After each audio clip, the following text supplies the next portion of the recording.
Hi everybody, it's Dave Blinder. Today we're going to go over a brief training on the Garden State MLS system of adding new contacts and also setting up recurring emails for those clients, should they be from sphere of influence, open house leads, online internet leads, anything like that.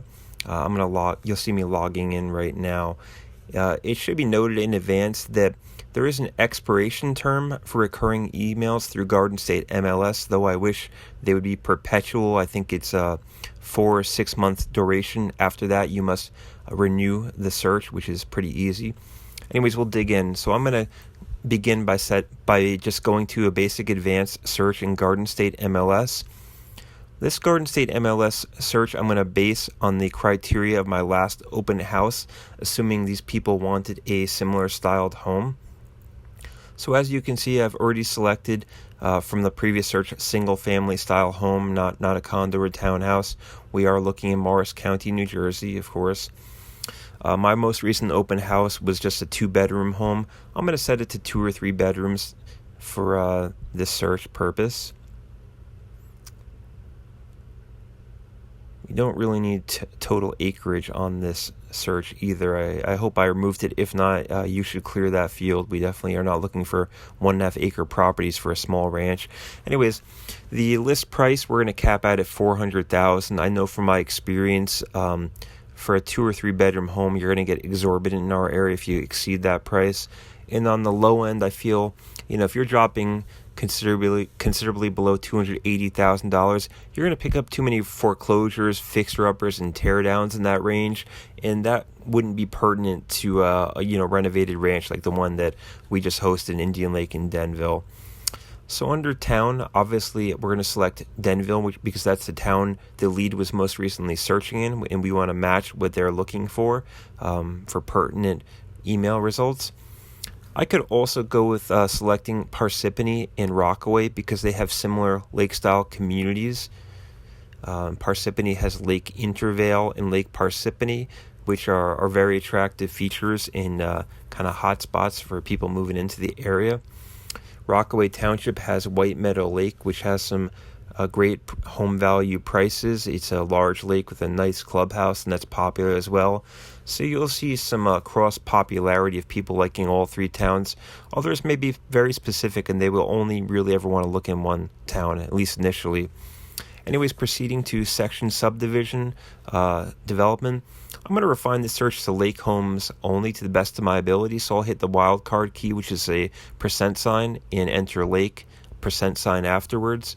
The % sign is telling the search that it doesn't matter what words precede or follow it. They're just going to find anything that says lake in the section in the MLS. And hopefully the other realtors are doing their diligence in entering that the homes are in a lake community, because we know our open house people were looking for a lake-style home. So really at this point I should be removing the total acreage, but this is just a trial run anyways, and the results can always be refined later under save searches, so don't panic. You'll easily be able to recall these results and alter them as your client's search evolves anyways. So the next step will be to select the auto email setup towards the center of the blue bar just above the search fields. I do enter the style. I know that my open house is a ranch. Ray's Ranch can be similar. Cape Cod, obviously we have an upper level, but they could still be kind of a small, quaint home, good bang for the buck with lower prices, and potentially not a whole lot of stairs for someone if that's a concern for their home search criteria. So, styles are very important to some people. Other home buyers don't know what they want, or they're open to a diversity of styles. So this is all specific to what the individual person is looking for. So assuming the criteria is good to go for what you believe that buyer is looking for, you hit auto email setup to proceed to the next step. You're going to enter a save search name. This should be a pertinent name that's going to make sense to you when you see it.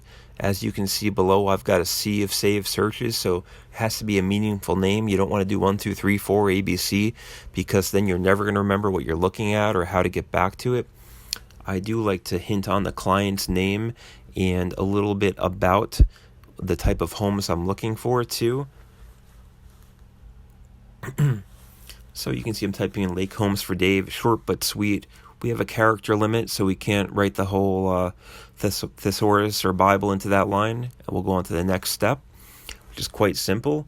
I do have saved contacts on the right, so I could tack this on to existing clients, but we're adding a new client. So just hitting that radio button for add client. First and last names are required fields, so hopefully you have both of that information because you're going to need it. If not, you could improvise if you had to. Email is obviously required. Hopefully you have good data source for this. So I'm going to manually add in my own email address and hit next step. So this is kind of more of the meat and bones of the automatic email that will be going out on a scheduled interval. We do want the new and changed listings to go out in the auto email type so that the buyer is abreast of new listings. Activation must be on. If it's not on, they're not getting emails. Frequency, my preference is I often like to do weekly. I think it's a good duration.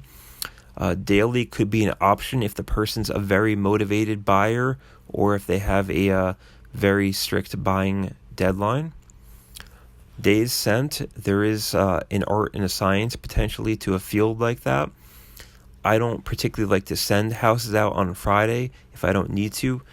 I like to keep the clients close to me, and I don't necessarily send them out to a lot of open houses, at least not early on in our journey. So Monday gives them plenty of days to digest the results of the email searches. Read receipt I don't really bother with. It's just going to clutter your inbox with a million pointless emails you're going to have to delete anyways. You could copy yourself here should you choose to. Format should be HTML. The subject line is also an art and a science. We know that people receive a lot of emails. We do. A lot of them have nothing to do with us or just pointless solicitations. We want this to be person specific. So I do like to enter the town or radius name as a keyword to try to grab attention. And Denville area lakes for home for you will kind of encapsulate exactly what we are sending out regularly. Thinking ahead to the initial and subsequent message. For me, these are generally the same lines that are going out. They're going to be pretty cut and dry, as you see when I type them in. I enter a basic greeting, which is often the first name when I have it. And something like, I'm sending you the most recent listings that might be interesting to you. And a call to action should be included as well. You never want to skip the call to action. The call to action should be, could I provide more info for you in these homes? Or I'd love to set up appointments that we could see all of these homes and more. So without a call to action, the client may not know exactly why you're sending them these listings. So you want to tell them exactly what you would like them to do. Of course, you might want them to buy sooner than later, but that is up to them and not up to the salesperson.